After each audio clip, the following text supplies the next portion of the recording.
طيب يا شباب، ازيكم عاملين ايه؟ يا رب دايما تكونوا بخير. جالك حبيب قلبي بالتحديث الجديد من واتساب بي الالف اندر واتساب فؤاد. طبعا سيب لك اللينكات في وصف الفيديو. بس قبل ما تبدا الفيديو انزل اشترك بالقناه وفعل زر الجرس، حط لك كومنت للفيديو عشان التحديث اللي نزل النهارده الصبح والتغيير في الايموجي. خش كده على النسخه تفتح معاك بالشكل ده، مش هتلاقي قلب معاك كده فجاه بالايموجي اللي هو العادي، ايموجي الاندرويد. تمام. طب ترجعه ازاي؟ اقولك ده تحل كل حاجه. الستوري شغال عادي جدا، نحط ريكورد في الستوري. تمام. طيب انت هيكون عندك النسخة دي اللي هي موجودة عندك دلوقتي. طب احدثها ازاي ولا تعمل ايه؟ هقولك دلوقتي. هنسيب لك اللينكات في وصف الفيديو. كانت عندك واتساب فؤاد او ام بي، فانت هتنزل اللي انت تحتاجها. مثلا عندي ام بي فهنزل ام بي.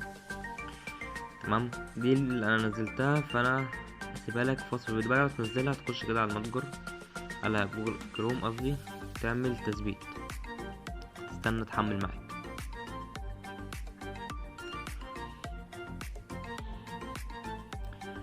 تنزل على النسخة اللي عندك، يعني هي مش هتنزل نسخة لوحدها ولا حاجة من غير ما تمسح ديت ولا تعمل نسخة بيانات ولا أي الكلام ده كله. هتنزل على دي على طول.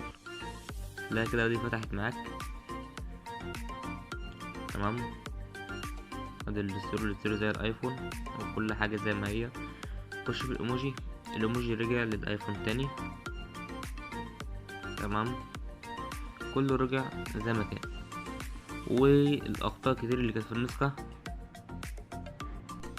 صاحبي، جميع الاخطاء اللي هتكون في النسخة هتلاقيها اتحلت. كان في اي خطأ طلع لك في اي مكان في النسخة هتلاقيه اتحل.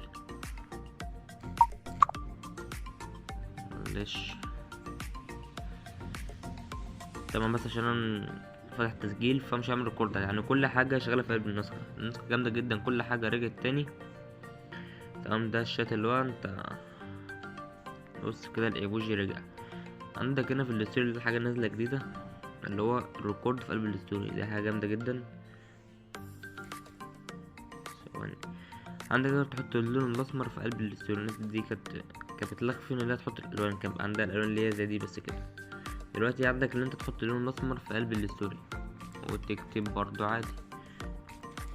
هناك تغيير خطوط، تغيير لون الخط انت بتكتب بيه، يعني كل حاجة موجودة.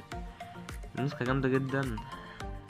خش كده على الاعدادات، عندك كده قناة ام بي. الناس اللي مش عارفة تقلب النسخة انجليزي اقولك دلوقتي هتخش على ايه، على اعدادات اخرى، وبعد كده على اف ام مود. عندك اهي بص يا صاحبي، تلاقي اول واحدة اسكانية، هتلاقي هنا دي لغة الجهاز. عندك هنا العربي اللي هي العربية والانجليزي الاتنين عندك. تمام. ودي كده كل الاعدادات اللي هي العادية بتاعتها.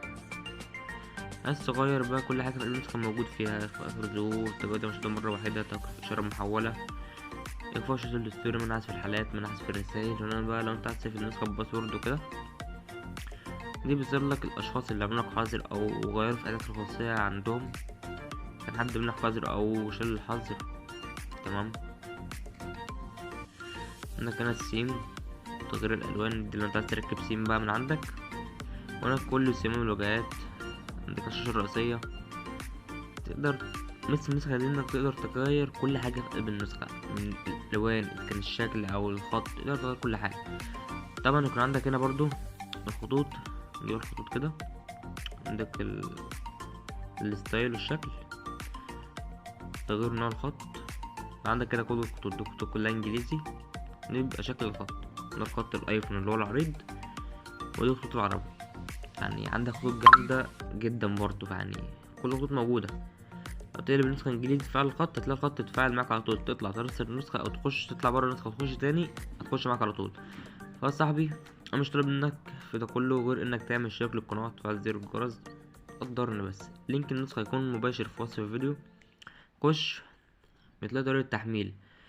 تمام. ثواني. تمام. مثلا كده يكون مثلا زي النسخة دي كده،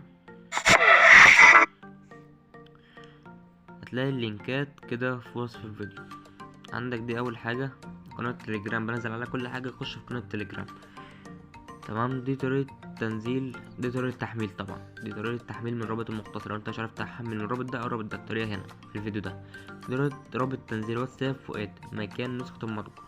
دي كده رابط تنزيل واتساب MP جنب نسخة المتجر، يعني دي مكان نسخة المتجر ودي جنب مكان نسخة المتجر. فشوف انت هتنزل انهي، كان جنب نسخة المتجر او مكان نسخة المتجر، الاتنين موجودين في وصف الفيديو. تمام يا قلب اخوك، سلام يا اخواتي.